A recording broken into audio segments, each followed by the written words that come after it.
Aujourd'hui, je souhaite aborder le thème de misogi. On traduit ce mot en général par purification. On parle de misogi dans la plupart des disciplines artistiques japonaises, en particulier allant des arts martiaux au Chanoryu, la cérémonie du thé, en passant par le Shodo, la calligraphie, ou même l'ikebana, l'arrangement floral. L'image la plus connue en est sans doute le rituel shinto de Taki Shugyo, la méditation sous la cascade, où les pratiquants restent le plus longtemps possible sous une cascade d'eau glacée. La combinaison du froid et du choc sur la tête est une épreuve qui peut impressionner, en tout cas qui ne laisse pas indifférent. On peut également pratiquer misogi en accomplissant des exercices qui nous poussent au-delà de nos limites apparentes. C'est une technique que l'on retrouve dans de nombreux rituels.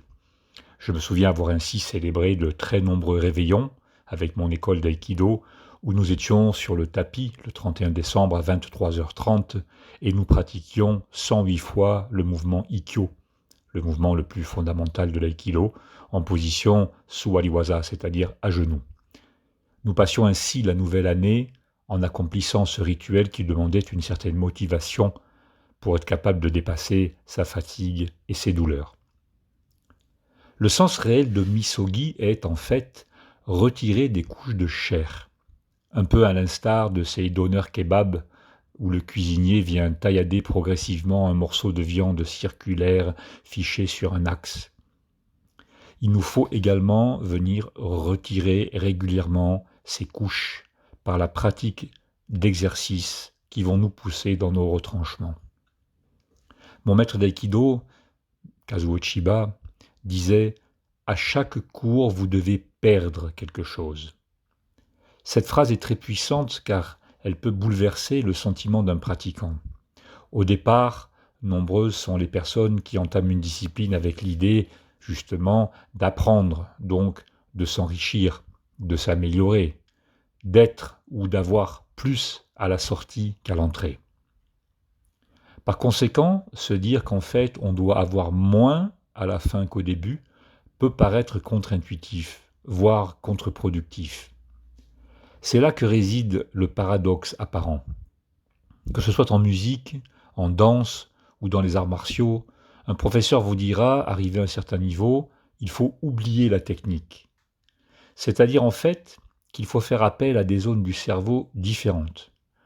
Lorsque l'on est dans une phase d'apprentissage, on doit bien évidemment pratiquer, pratiquer et pratiquer encore de façon à ce que les connexions de neurones soient optimisées. On arrive alors à un niveau de maîtrise où les mouvements se font avec aisance et facilité, certes.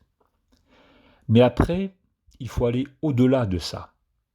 Un aikidoka doit à un moment pouvoir faire les techniques dites takemusu aiki, c'est-à-dire les techniques divines. Celles qui arrivent dans l'instant, sans préparation, sans réflexion, le geste juste au moment juste.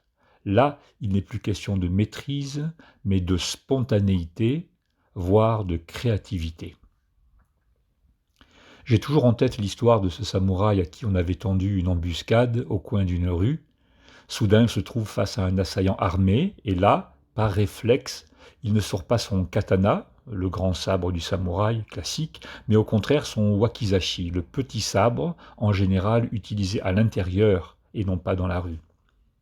En fait, c'était le choix judicieux à ce moment précis, car son assaillant était déjà tellement près que le grand sabre n'aurait pas pu être dégainé. Comme quoi, ce geste très peu orthodoxe, qu'aucun manuel de formation n'aurait pu recommander, a pu sauver la vie de ce samouraï. Plus près de nous me vient l'exemple de Chelsea Sullenberger, Sully, ce pilote chevronné qui a choisi de poser son avion, dont les deux moteurs étaient tombés en panne, dans la rivière Hudson près de New York, au contraire de ce que tous les manuels auraient pu recommander. Il a fait appel à son intuition, à un savoir beaucoup plus complexe et complet que celui que le cerveau enregistre normalement. S'il n'avait pas été le pilote chevronné qu'il était, il n'aurait pas pu, par cette décision hors norme, sauver les 155 passagers de son avion. Si je prends le cas des danseurs, de tango par exemple, qu'est-ce qui différencie un très bon tanguero d'un excellent tanguero. C'est que le second est parvenu à dépasser le niveau de la technique pure pour laisser s'exprimer non pas le tango, mais son tango, et là je mets un T majuscule. Ce niveau commence après que la dernière page des manuels a été lue, après que la dernière leçon a été prise, que le dernier cours est terminé. Là, le danseur, tout comme l'artiste martial ou le calligraphe d'ailleurs, est laissé avec lui-même. Là, il va chercher à développer un lien avec quelque chose de plus grand que lui. Il va chercher une connexion au-delà de sa propre personne. Il va littéralement être habité par l'esprit du tango. Ce n'est plus lui qui danse, c'est quelque chose de plus grand que lui. Certains parleront d'état de grâce. Je préfère simplement le mot enthousiaste, dont l'étymologie, entheos, signifie habité par Dieu. Dans ces rares moments, ceux qui les ont connus peuvent témoigner que c'est comme si, effectivement, quelqu'un d'autre que nous était aux manettes.